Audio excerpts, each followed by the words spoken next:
Bueno, pues vamos a platicar en este miércoles, vamos a platicar con el doctor Lorenzo Meyer. Usted lo conoce, escritor, analista político, profesor emérito del Colegio de México, investigador, miembro emérito del Sistema Nacional de Investigadores del CONACYT. Nos da mucho gusto, como siempre, poder platicar con el doctor Meyer. Lorenzo, buenas tardes. Muy buenas tardes, Julio. Muy bien, Lorenzo, gracias.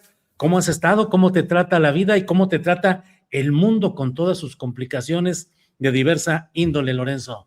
A mí en lo personal me trata bien, la edad no tanto. Ahora, el mundo, estamos relativamente alejados de lo que hoy es el centro del conflicto, pero de todas maneras nos llegan las reverberaciones o nos van a llegar en un futuro próximo. Así que a ver cómo lo sorteamos como colectividad mexicana. Sobre todo las económicas, implicaciones o consecuencias económicas, Lorenzo, o de otra índole. Por ahora, las económicas, lo del aumento en los precios del petróleo. No se ha visto México obligado a tomar partido abiertamente en esto. Yo supongo que cuál es la posición personal y histórica de México, pero el tiempo también y la experiencia nos ha enseñado a no demostrarlo cuando no es indispensable, porque la vecindad con Estados Unidos es un problema seriosísimo. La asimetría de poder en momentos críticos, bueno, se deja sentir al 100%. Sí. Lorenzo, ¿qué es lo que en esencia lleva a las naciones, incluso a nivel mundial, en dos ocasiones anteriores, a una guerra? ¿Qué es lo que provoca la guerra? La acumulación de insatisfacciones, ambiciones y contradicciones estructurales de países y regiones e intereses. ¿Qué es lo que lleva a la guerra? Sí, eso lo que tú has señalado, más en este caso hay un elemento que no es desdeñable. En otras ocasiones eso es poco importante, es el elemento personal.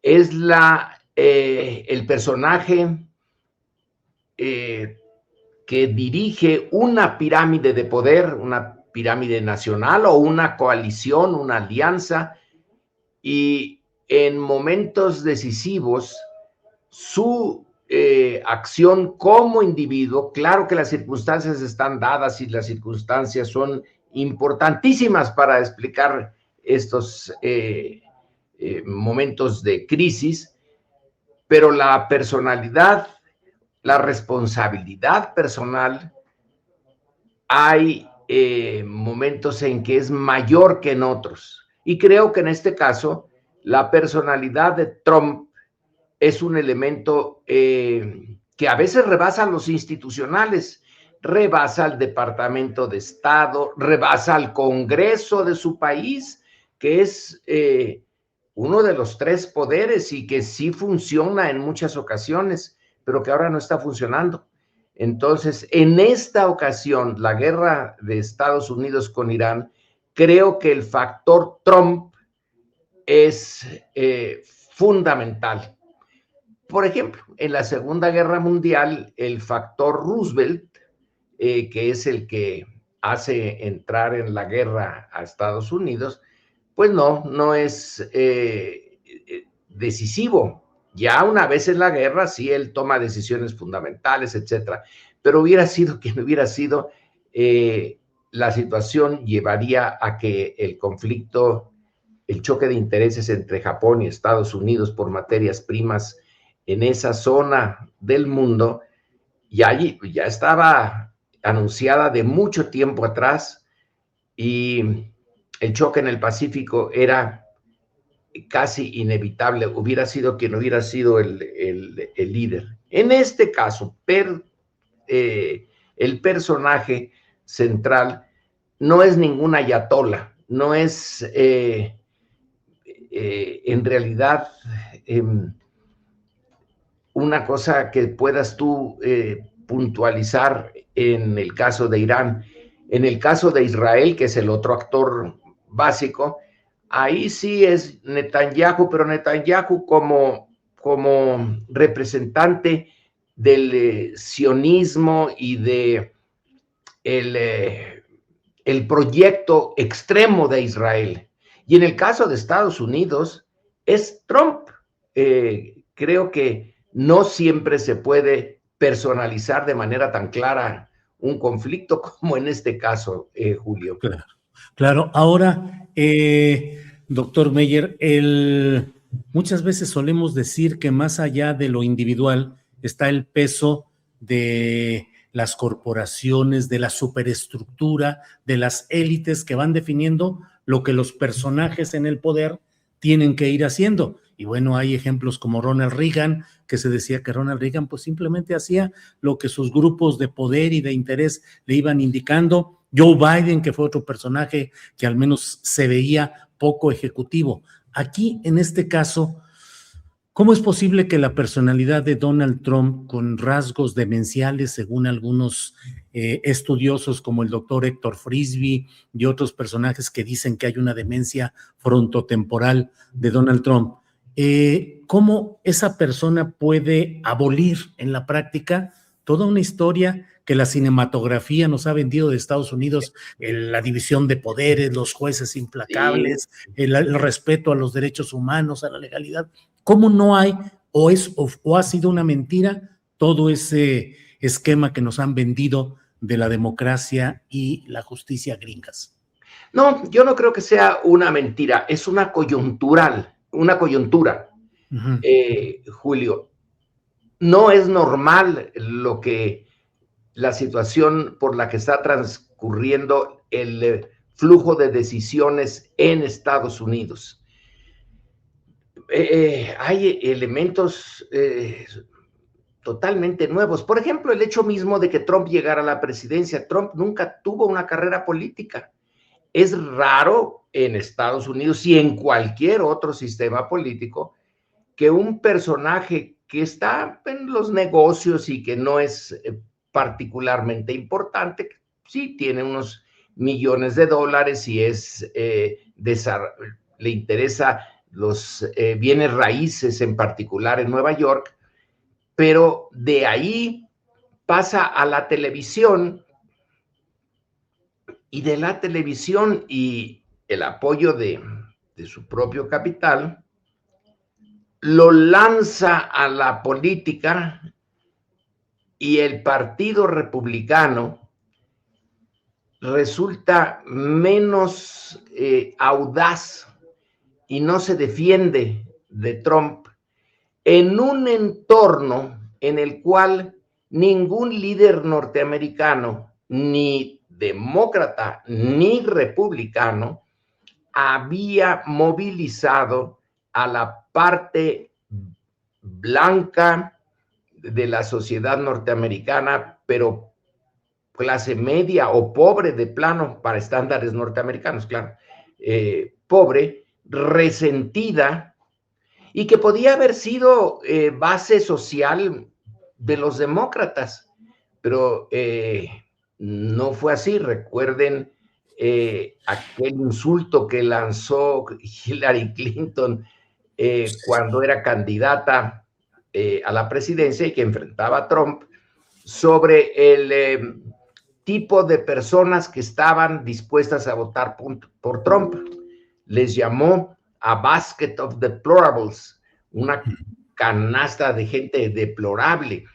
Se sintieron, entre ellos se podía encontrar el vicepresidente Vance, que viene de esa misma clase social y historia política y cultural. Su libro creo que se llama A Hillbilly Story o algo por el estilo. Sí. Esos hillbillies encontraron en los republicanos, o más bien en Trump, que se introdujo como candidato republicano, el líder que expresaba sus resentimientos, sus reclamos a un sistema político que le había hecho mucho caso a las clases medias altas, a los poderosos económicamente, y no a ellos. Y entonces un personaje que es, por un lado, millonario, pero no de los más grandes, o era, no era de los más grandes, quién sabe ahora, ¿verdad? Sí. Que usa un lenguaje, digamos, muy primario, pero que se comunica con ese grupo que está que siente que está marginado y que por su propia historia y cultura, por ejemplo, es racista, y que en ese entorno de Estados Unidos de fines del siglo XX y principios del siglo XXI, están las organizaciones de afroamericanos muy activas, y en ciertos aspectos también las de los latinos, y eso molesta enormemente al grupo blanco, porque aquí hay toda una teoría entre psicológica y sociológica de cómo grupos sociales más o menos aceptan su posición si tienen a otro grupo más bajo que ellos, digamos, que lo pueden aplastar, y que su imagen, la imagen de sí mismos, no se siente bien teniendo a alguien más abajo, pero cuando ese más abajo ya desaparece o se pone muy alebrestado, como es el caso norteamericano, entonces se sienten amenazados, Sí, aunque no se les quite nada. claro. Y ese es parte del resentimiento. Trump lo entendió muy bien, le dio resultado original y ¡pum!, se lanzó por ese camino, y no ha habido ningún otro líder capaz de confrontarlo y ofrecer un proyecto de nación distinto a los Estados Unidos que este del MAGA, Make America Great Again. Claro, Simpleza, pero funciona. sí. Ahora, pues con la iglesia hemos topado, Lorenzo, porque finalmente pareciera que el único líder mundial, con todas las características propias del Estado del Vaticano, pues el Papa es quien ha plantado cara y quien se ha confrontado, y no sé qué opines de si ha cometido un grave error Donald Trump al estar no solo en la confrontación directa, incluso insultante contra el Papa, sino también estos memes, ese famoso donde se pinta como Jesucristo y no sé cuántas cosas. ¿Qué sucede cuando el ingrediente de la religión entra también a la guerra, Lorenzo? Bueno, cierto que ese ingrediente acaba de entrar, pero acaba de entrar. No es lo que explica todo el desarrollo que nos ha hecho encontrarnos en esta coyuntura. Esto lo hace más patente la problemática a la que se enfrenta Trump es una persona, ciertamente, ahora estaba yo pues reflexionando sobre una discusión que tiene lugar en este momento en Estados Unidos. Es la potencia militar más grande del mundo, la potencia atómica. Y los dos últimos presidentes, Trump, Biden, Trump, no parecen haber estado en sus cabales. Es una coyuntura que teóricamente no se espera. ¿Cómo es que la responsabilidad de una persona en esas condiciones de gran potencia, de repente le falla el cerebro, las neuronas? Sí. Es difícil pensar en dos al hilo, pero que son 3 periodos: Trump, Biden, Trump, y al hilo, Sí. en la potencia más peligrosa del mundo ahora, y con los mecanismos que normalmente se esperaban, y desde el principio, porque hay que reconocer que los Estados Unidos sí crearon una estructura política compleja, interesante, y que le ha servido de ejemplo a muchos, entre otros a México, que tomó el camino del presidencialismo después de ver el éxito que había tenido en Estados Unidos. Pero esa estructura política tiene muchos mecanismos para impedir que irresponsables completos lleguen a los puestos de responsabilidad más altos, pero fallaron en esta ocasión. Desde el primer Trump, cómo se fue deshaciendo, se deshizo de los republicanos tradicionales, conservadores, y fue poniendo en su sitio a estos resentidos. Sí. Y cómo también fue poniendo en esos sitios a millonarios de la propia clase de Trump, que no eran gentes con experiencia política, sino en la parte económica. Y la economía y la política se hermanan en muchos puntos, pero no son iguales. Claro. Esa coyuntura histórica es difícil de prever. Si uno hubiera hecho una apuesta, se va a encontrar Estados Unidos con 3 periodos cuatrienales, con alguien dirigido por alguien que le falla el juicio. Yo hubiera reído, pero no. Desde el primer Trump, en el Colegio de México, un grupo pequeñito, hicimos un seminario, Miguel Bazáñez y yo, para ver qué pasaría si Trump llega. La mayoría de los que participaron, hasta uno nos dijo que éramos bueno, no nos dijo de mala manera, pero implicaba que éramos unos idiotas por haber tomado ese tema. ¿Cómo es que Trump iba a llegar a ser presidente? Hombre, dedíquense a algo más serio. Está perdiendo el tiempo en esa institución. Analicen en Argentina y a Milei, por ejemplo, que es un caso parecido. Sí. Ahora, Lorenzo, ¿qué combinación de ingredientes? La teocracia en Irán, el sionismo obviamente en Israel, que no es una religión, sino un movimiento nacionalista, o como tú lo definirás seguramente mejor, pero el propio Bernardo Barranco acaba de escribir en La Jornada un artículo en el cual habla de todo esto y del sionismo cristiano. Y te pregunto, ¿qué tanto en naciones como México subsisten los riesgos de guerras o conflictos sociales fuertes por cuestiones religiosas? Tenemos el antecedente de la guerra cristera, pero ¿qué tanto subsiste esto? Te lo pregunto para ir cerrando nuestra plática de hoy, ¿qué tanto persisten ese tipo de cosas o no? Sí, como posibilidad no hay que negarse a considerarlo, pero creo que es muy bajo. El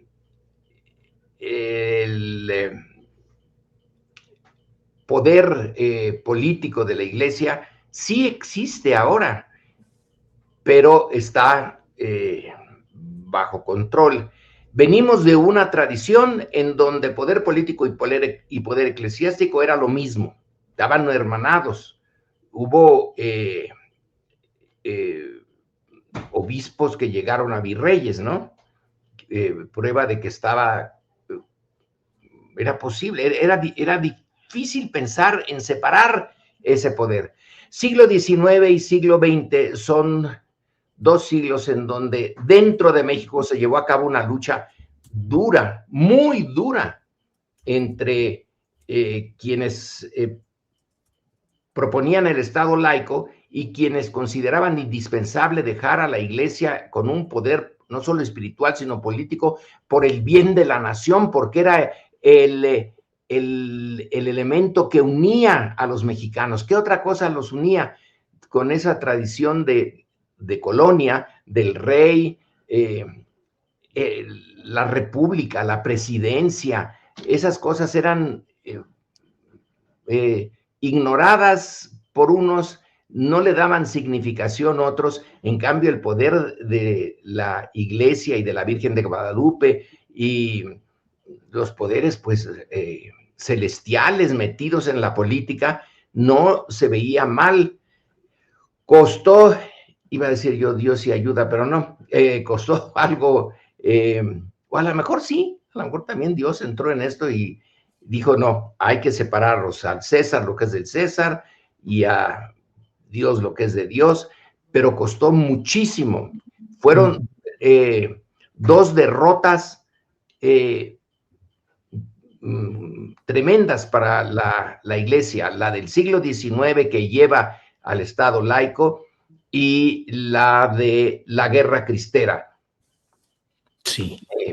No desaparece la Iglesia, pero ya no tiene la capacidad que tenía antes. Hay una cultura, no en todos los mexicanos, pero sí en una buena parte, yo supongo, que acepta que debe de separarse Iglesia y Estado, que es bueno para la salud pública. Ciertamente hay, debe de haber grupos muy dados a la mezcla de religión y política, pero yo no me preocuparía de esa parte, Julio, no me preocuparía mucho, a lo mejor estoy equivocado. Me preocupa, sí, la derecha que use el tema religioso, pues es natural, pero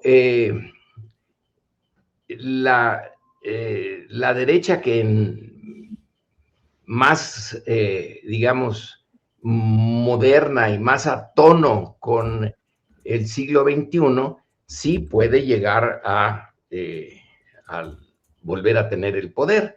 También ha sido derrotada históricamente, pero persiste. Y en la medida en que la alternativa, como es ahora el gobierno de Morena, no funcione o deje insatisfecho a la base social que ahora la sostiene, bueno, ahí puede volver a brotar una derecha que tomará lo de la religión como parte de su ser, pero no como centro de su acción política. Bien, pues Lorenzo, muchas gracias como siempre por esta oportunidad de platicar. Ya tendremos ocasión de ver qué se acumula de aquí a la próxima semana, pero por hoy, pues Lorenzo, muchas gracias a reserva de lo que quieras agregar. No, se van a acumular muchas cosas, sí. Hay momentos en que el tempo histórico se acelera. Este es uno de ellos. Afortunadamente no se acelera dentro de México, pero sí afecta a México y tendremos para la semana entrante este mismo tema. Pero vámonos con la reflexión, cómo la gran potencia puede tener dos gentes con problemas mentales al frente del botón rojo. Sí, sí, sí. De la bomba atómica. Ni más ni menos. Ni en una novela de ficción lo habíamos visto. Claro. Y es realidad. Así es. Bueno, ya tendremos materia para platicar la próxima semana. Lorenzo, como siempre, muchas gracias. Que tengas un buen día, una buena semana. Gracias. Buena tarde y buena semana para ti, para el auditorio, Julio. Hasta luego.